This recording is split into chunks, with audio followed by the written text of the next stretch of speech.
Kaliwat kanan na ngang parinigan ngayon ang tila ginagawa ng dalawang kampo nila Kaylin Alcantara at Kobe Paras matapos nga na mabalita na hiwalay na ang dalawa.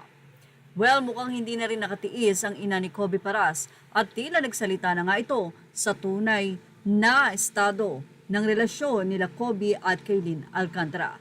At mukhang yes, hiwalay na nga ang dalawa. Narito ang cryptic post ni Jackie Forster. Ani Jackie Forster, when someone realizes they can no longer manipulate you, they rewrite the story to protect themselves because telling the truth would require them to face the harm they cause and to sit with everything they've been avoiding within themselves.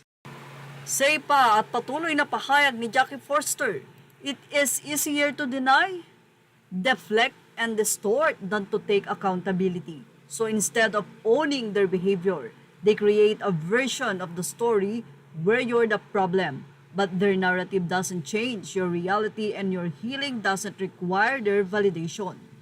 Matatandaan na lumabas ang isang kwento na nagkaroon daw ng isang event at nauna doon. Ito ay tila ang negosyo ni Kobe. Nauna doon si Kobe at may mga babae na nakapalibot kay Kobe, kumuha ng number, nagpalitan ng ganito, ganun, ganyan, na nagsimula ang di umano'y issue.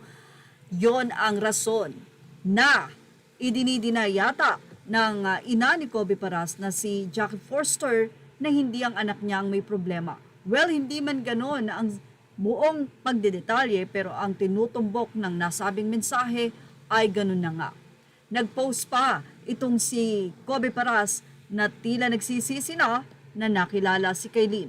Well, wala mang sinasabing pangalan pero dahil syempre sila ang sentro ng atensyon at issue, sigurado namang sino ang tinutukoy nito, walang iba kundi ang ex. Mula sa naging post ni Kobe Paras, aniya, wish I never met you. Isang salita na napakasakit na magmumula sa dating nagmamahal. Well, narito ang say ng mga netizens sa post na iyan ni Kobe. Oh my, may paganito na din si Mama Jackie. Does it means vindicated si Carmina with her mother knows best, kuda versus Kaylin dati? Baka nga siguro ang problema, di kaya? So hindi totoong nag-cheat si baby boy. Anyway, narito pa ang naging say ng mga netizen.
Say naman ng ilang netizen, apakaingay niyong mag-ina.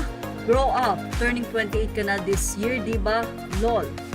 Wala namang katapusan tong saga na to.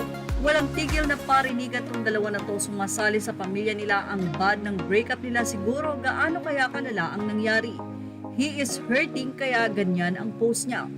Yan ang ating showbiz snap update. Thank you for watching. Images are all credit. Please like, share, and subscribe.